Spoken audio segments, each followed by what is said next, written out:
So in 2003, I don't even know how to say it, but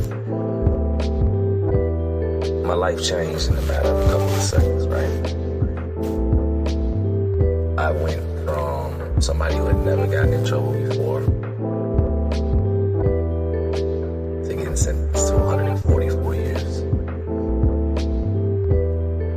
Nobody lost their life. Nobody was even physically harmed. But I was lost. I didn't know the legal system. My family, they didn't know it either. We didn't have the resources. We didn't have the ability to get the right type of attorney. Well, it happens every day. And that's why we're here now. We're here to tell the stories, the truths about what goes on behind those prison walls and those courtrooms, the fights that y'all don't see, that y'all don't know, things we've had to endure, things we've had to overcome, and the harsh reality of what we'll call the injustice system. Welcome to our world. Hear our stories. Hear our truths. Welcome to the voices.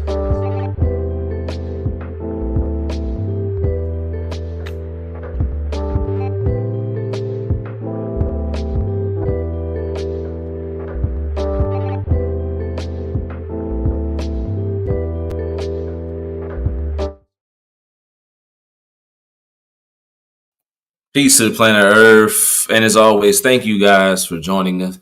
Joining us tonight, you could be anywhere in the world, but you're here with us in the world of advocacy, where at times you can feel alone. This platform is to remind you that you aren't. We continue to discuss issues that pertain to us, that are for us, but not always just limited to justice-impacted people, but people as a whole. Oftentimes, it's when we have dialogue and hear different people's stories, their experiences, see their perception, we realize just how connected we are. This platform is dedicated to not just connecting people to other organizations, advocates, freedom fighters, and more, but just ensuring that the voices of the people be heard. If you follow the post or the page, you've seen I just put something up. We are looking for justice-impacted couples, spouses, etc., significant others that want to get up here and tell their stories about how incarceration has affected their relationship and or marriage. And because a bunch of people asked, me and my wife are definitely getting ready to come back up here and do the Love versus Prison series, which we're getting really interested in doing, man. Bear with me today, man. I got some bad news. I'm going to speak about it at the end of this this interview, man. But I know this, in the midst of adversity, in the midst of trial, in the midst of tribulation, man, you got to keep going. You got to keep working. And that's it. You know what I'm saying? I look forward to getting today's topic. We also continue to be the voices of anybody that's been incarcerated or not, anybody that's affected by any issues that impact the people. You don't have to be a face on the platform. You can come up here and be anonymous, and just lend your voice to the topic. And that's what we've got going on tonight. Tonight, our guest is anonymous. But what's important is not the voice or the face, it's the topic. Thank you to everybody that's joining right now. Tonight, we're getting ready to talk about mental health. Anybody that knows me, that's how I started really into advocacy outside of my brother's situation. Was just getting into mental health advocacy. People thought I was crazy when I started talking about different things like depression and PTSD and all that. And then people started reaching out and saying, hey, we experience these same things. So I think it's important to have people come up here, talk about it, not just the individuals that are going through it, but the individuals that are impacted by it as well. And that's what we're doing today. Oh, and before I forget, I got to keep my word, man. Shout out anybody. If y'all could see this, man. My man, Todd Patterson, he sent me the Life Unit mugs. If y'all looking for you know, mugs, t-shirts, whatever, man, he got y'all, man. He sent it. Good brother, man, for sure. Shout out to everybody for sure, man. Black Mamba, everybody. And what I'm about to do now is go ahead and bring up our guest. How you doing? And hopefully you can hear me. I think your mic is on mute. Hi, good evening. There you go. How you doing? Good, real good. Good. So I already told everybody today our topic is mental health. Um, what are we talking about? What are we discussing about exactly? Getting straight into it because it's a topic I'm passionate about. And thank you for coming up here and lending your voice to it. Absolutely, you're welcome. I'm going to offer an example of my relationship and what happened under a whole lot of stress after being released from prison after 25 years. Um, he was in for manslaughter, and he was very fortunate to get approved by parole to be released. And he only spent 5 months on the outside, and he was wrongly arrested when he had a mental health crisis. The police officer saw his opportunity to take advantage of him being in crisis, and he was actually framed. And sadly, he has been, wrongly convicted, even though we proved that there was falsification of documents and whatnot and many other things. But what I want to address about it is kind of what led up to it and how he was not in any way helped in 25 years of incarceration. He was in the state prison system. It was not feds. And Right. absolutely nothing was done in that 25 years to address either his addiction issues, and he was simply an alcoholic, so it was alcohol, and Right. nothing was done in that 25 years to help him with his mental health issues. So, um, when you, I guess I'll get right into it if that's okay with you. Well, if I want, really quick, as you're saying that, I'm thinking about two things. One, we all know anybody that's been incarcerated, anybody that's been through the system, we know two things are the biggest jokes of all: reentry and mental health. Um, and man, it doesn't matter the state, New York, California, Mississippi, it doesn't matter. We hear the same stories. Um, and I'm sorry to hear that. And what's even more crazy is for individuals that are incarcerated for longer periods of time, the impact of trauma is more severe.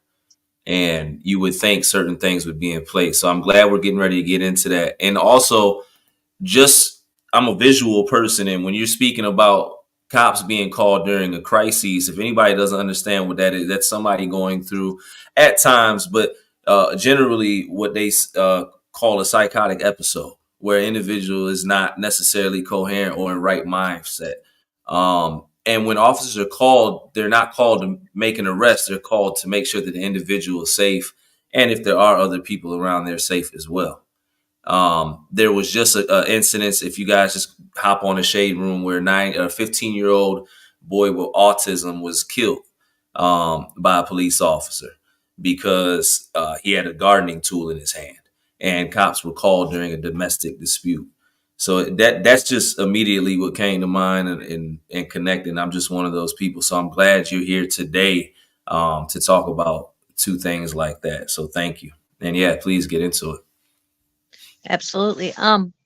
So a few things just to give a feel for what was happening is he was struggling, as everyone does when they get out and find out that when you have a felony record, there's a lot of people who don't want to hire you. They may be called felon friendly employers, but you find out they're actually not. So he was struggling financially.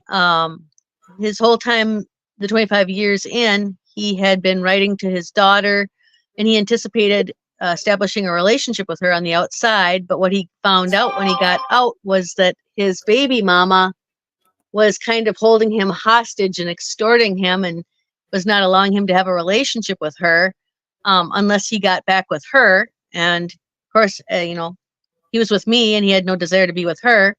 So that added stress to his financial stress.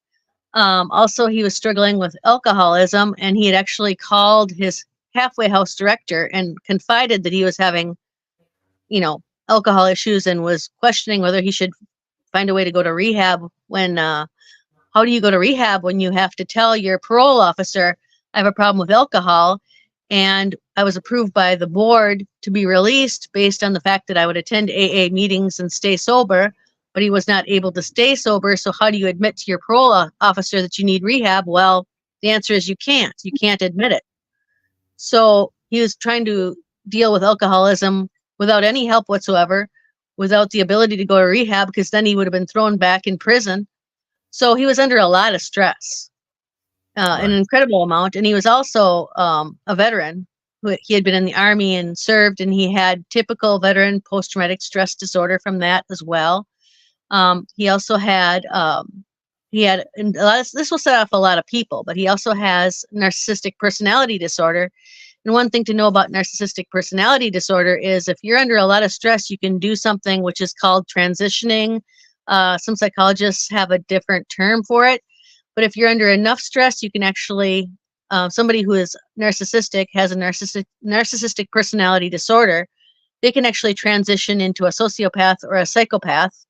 And borderlines will also transition when they're under extreme stress like that. So he was actually, that's what was happening is he was actually transitioning into a state of psychopath state. Um, so he was kind of having a bit of a mind break. He was under so much stress. And the thing that really put him over was the alcoholism, that he couldn't get a hold on his alcoholism. Right. And there were other things on top of it, but I kind of knew something was up because 2 days before he took me off to talk to me in private and told me how his post-traumatic stress was so he wasn't even he was admitting he wasn't even able to get any sleep because of his Army post-traumatic stress. And so I knew something was up, and I knew he was kind of hinting at feeling suicidal. And he had actually, prior to prison, he had been a person who had attempted suicide. So I knew it was very serious. So when the authorities were called, they did not, approach him and ask him any questions. Basically, 13 to 15 cop cars pulled up on him, and they jumped out, and they threw him on the ground and, you know, jumped on him and arrested him without asking him or speaking one word to him. And then he basically had no opportunity to ever state what was going on. So Yeah. I the think whole, go ahead. my. I was just thinking to myself, most the brothers that I see coming home that end up falling back into addiction of some sort are suffering from some form of mental illness, usually PTSD, depression, anxiety, insomnia. Those are the four that I usually see when I have conversations. People reach out when you look at symptoms, etc. I'm not a professional, but I can tell you I've experienced all four personally. And what I see is we don't know how to get help. And when we try to get help, there's no help. Usually, it's very hard to get help, especially if you don't have insurance, certain things in place. So we self prescribe, we self medicate, and those are always Exactly. connected. So I just wanted Yeah, to add that to speak on that. yeah, he had tried to get help, but he had been from psychologist to psychologist, and basically, the only ones left who were covered under being that he had just gotten out, he was on Medicaid. The only ones that were covered, Medicaid covering these psychologists, the only ones there would not take his case because he had narcissistic personality disorder, and that's complicated. And they knew he had a history of 25 years incarceration and post-incarceration syndrome. So he had just been turned down, and that was another thing that added to it. He had just been turned down by the last psychologist who could have taken him on as a patient. Basically they're saying you're just too much trouble, and he even said, you're my last hope, and they still turned him down. Yeah, So I there are no there's not enough resources, and something we kind of touched on um, briefly, and I'm kind of paraphrasing is people aren't looking for the tough jobs, or they don't want to treat the severe cases. They just want to get their check, go home, etc. It's like that in prison. It's inside a prison. mental health, they literally, it's all the same. They try to give you a pill and send you on your way. It's a cookie cutter treatment, or that what they deal or how they deal with it, it causes them no stress. There's no worry to them. I just want to ask you, like, are there any things you've seen, like, outside of him speaking on it? Were there things that you've seen in your loved one that maybe some you can explain to somebody else that they're seeing this, that they can watch out for, of somebody that's dealing with or having mental health issues, etc.?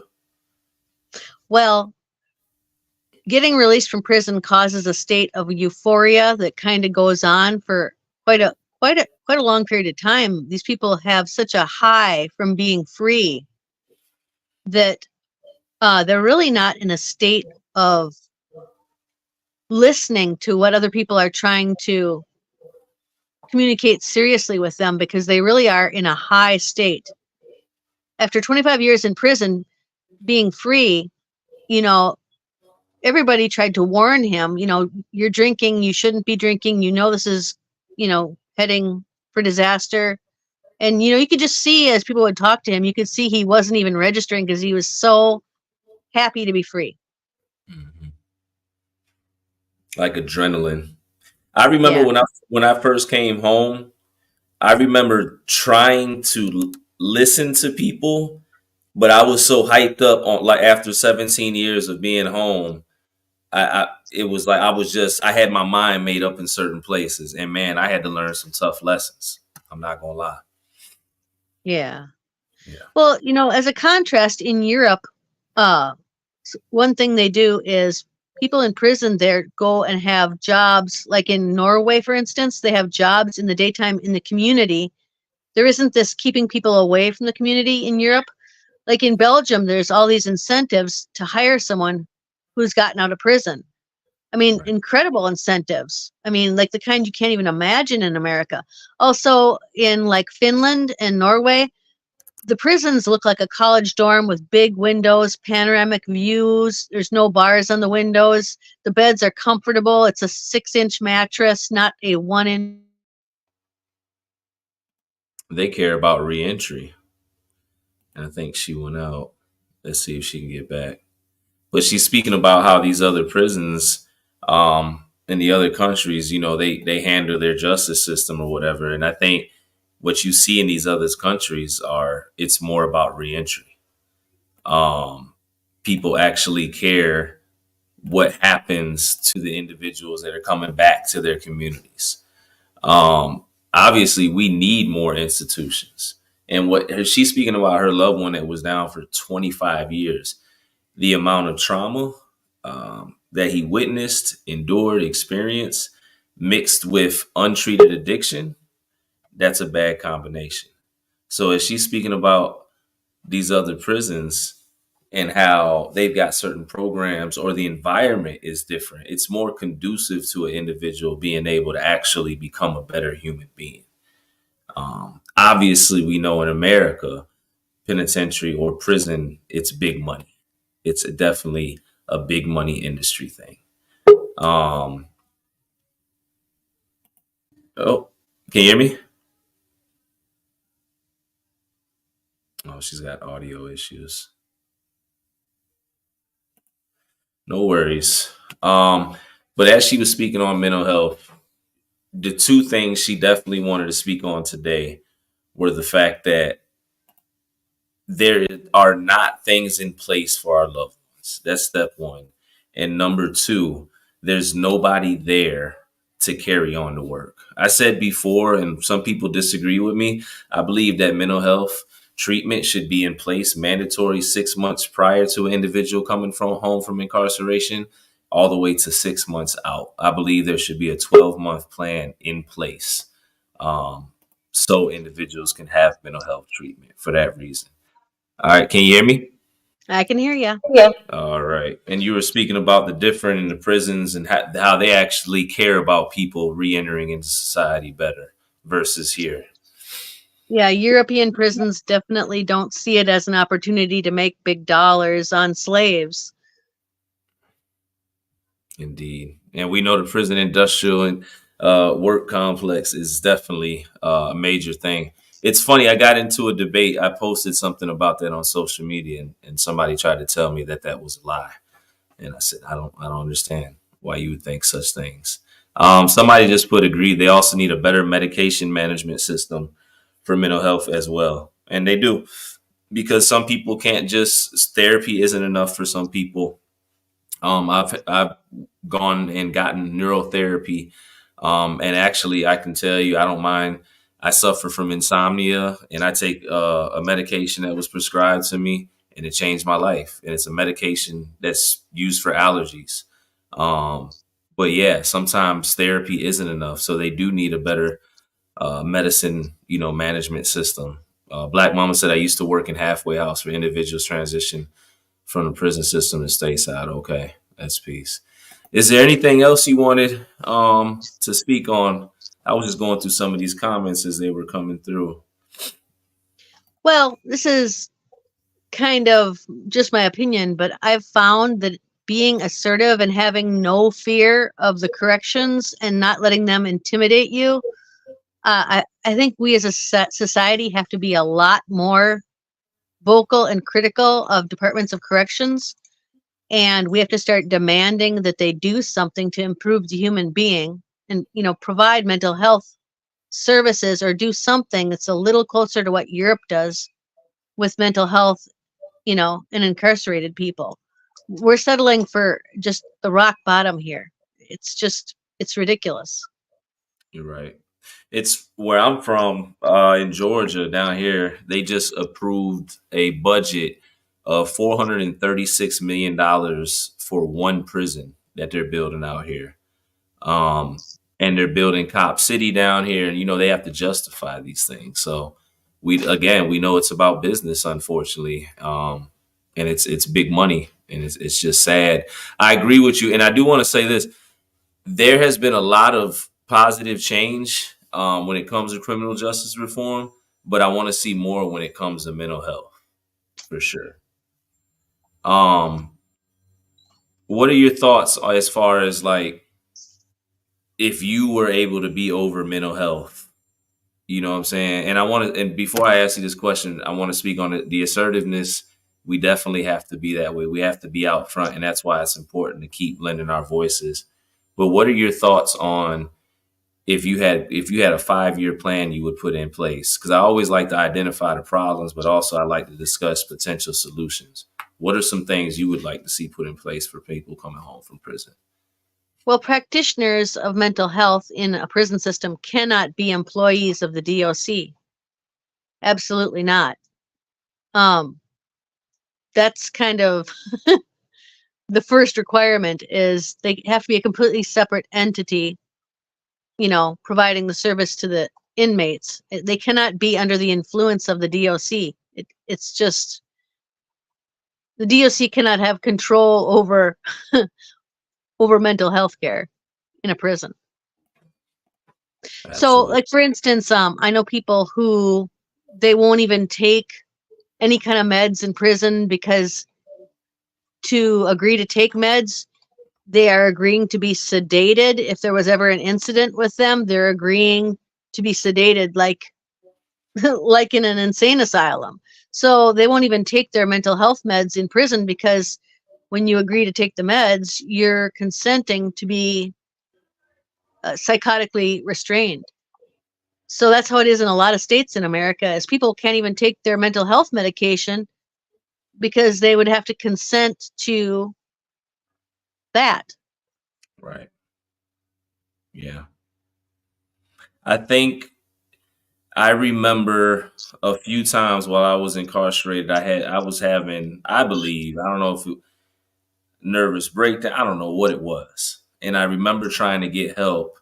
And I remember a counselor telling me that basically it was a joke, and that I didn't have mental health issues, and that I was just stressed out. Um, what are your thoughts on that? Like when professionals are saying to individuals, oh, you don't have a mental health issue. There's no such thing as a crisis or anything like that. Well, what are their qualifications to say that? None. Real, real. Well, thank you for One thing, coming. Huh? well, one thing was is when somebody had the courage to ask for help, they found that they couldn't even tell their parole officer what was going on, and they found that they were encouraged to hide what was really going on from everyone. So that's not helpful at all. So, Yeah, people get shamed and everything else. Oh, well, I'm glad we had a couple. We're live. We had a couple minor technical difficulties, but I'm glad we were able to get you up here. Thank you for lending your voice. Unfortunately, the issues you're discussing, they're not the same for everyone, but they're similar to so many. Um, and that's it. We've had a couple people come up here and actually speak about. We had one lady come up here and speak about the impacts of solitary confinement on her husband and the impacts it had on their marriage. So again, don't want to overlook you as well, or any of the family members that have to deal with the mental traumas that a lot of us bring home from prison. So thank you for bringing that perspective as well. absolutely. Yep. Is there Thank you. any? Oh yeah, no question. Is there any like final thought, anything you want people to take away from our brief conversation? Well, don't be intimidated by Department of Corrections and don't be afraid to speak the truth because that's what they want us to not do is address things and speak to the problems. So don't be intimidated by them because that's what they do. Their business is intimidation. Don't let them intimidate you if you're dealing with them. Right. Facts. Um, stand up, stand strong, man. In solidarity, we see change when we come together, and they need to know that people actually care and are concerned about the issues that we're fighting for. I continue to say, if you don't want to be at the forefront, get connected to the organizations and the advocates that are. Support them, support their call, figure out if it is in line with what you'd like to see done, and just help. That's it. Thank you to my guest. I'm going to go ahead and take you off. I got some final words, and thank you again for joining us. Yep. Thanks a lot. All right. All right, guys. That was our conversation on mental health. Some brief words. I'm pushing through this live at 8:30 tonight, 8:30 p.m. Eastern. If you go to my page, it's up there. They spelled my name Christopher Wallers. It's all good. We called it late. But I'm gonna be up there with ex NFL player Walt Harris, former Chicago Bears, San Francisco 49 Pro Bowl, and all that. So we're gonna be up there having conversation. If you want to join the Zoom, the code is up there. Now, next, man, going through it. Got to keep going, pushing on. Dave Chappelle has a skit in the beginning of Killer Mike's um, one of his songs on his album, and it's the song's called "Run." And Dave Chappelle he's talking about how life is literally like the plantation and how there's only two types of people, well, maybe three. Those that are running, those that are getting ready to run, which would fall in the same group, and those that are too scared not to run, etc. For those of us that are running, some of us will fall, but man, you got to keep going no matter what. In life, I know that there's always going to be something, tragedy, etc. Right now, as we speak, I get up here once a week on average, if not more. I talk about and I advocate on behalf of families, not just for bringing people home, but their safety inside institutions. I've constantly said in specific areas, it's not a prisoner's rights situation, it's a human rights situation. In this moment, I'm waiting word on my brother. Um, do not have any updates. I'm hearing what I hear. Um, you know, when I'm able to get a call, but pods go on lock so much and nobody really knows. My brother was assaulted. They said on Saturday at Lawrenceville. They said he had to be taken to the hospital, potentially medevac. Um, that's it, man. To the leaders of uh, man, these street organizations, etc. When you destroy one of your own, you're destroying yourselves. This game that, that y'all are playing, man, it will get you treated like a pawn. I can assure you that life is about much, much more. And I used to be you. I'm from Chicago. Um, I know the lifestyle well.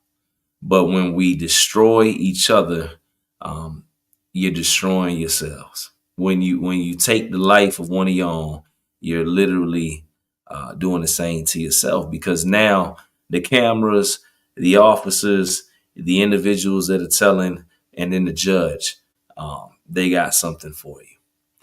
It's unfortunate. I can only assume, because my brother's a stand-up guy. It's not one to get in anything. But then again, I don't know, right? But I know my brother. Um, and it's unfortunate what we're seeing within prison walls more and more is that people that aren't messing with people at all are being victimized. Um, that's an issue. The jumping mentality, 8-on-1, 7-on-1, 6-on-1, that's an issue. Um, the charge, the time that carries, in case nobody doesn't, it's usually assault by mob. It's usually 10 to life. Know what you're doing before you do it. You're already in prison. You're already in a situation where you're losing time from your life, and now you're getting ready to potentially lose more because of nothing. Whatever the issue was, and whatever the issue may be, it's generally nothing. For those of us that are succeeding in life, climbing to the top, we don't care about the things that you do. And you need to stop caring about the things that you do too, because those are the things that will keep you in a place like that. It's time to wake up. If you're a big homie, stop leading your people to destruction. Stop green lighting things like gang attacks, assault by mobs, etc. Go back to the old school. Shoot the one with the hands. What's wrong with that? What's wrong with that if it's that serious? Let's take it back. It's getting bad. In Georgia, we've got multiple deaths every week. And now I don't know what's going on, my brother. I've heard rumors. That's all I know. Department of Correction, North Lawrenceville Correctional Center has reached out to his mother, the family. We don't know his medical status. And that's it, man. We'll be back up here. I'll be back up here with Mid-Magnifying Manhood. The Zoom link is on the page. Y'all can check that out at 8:30 p.m. Got to keep going, man. Got to keep going up. Let's get it. Peace.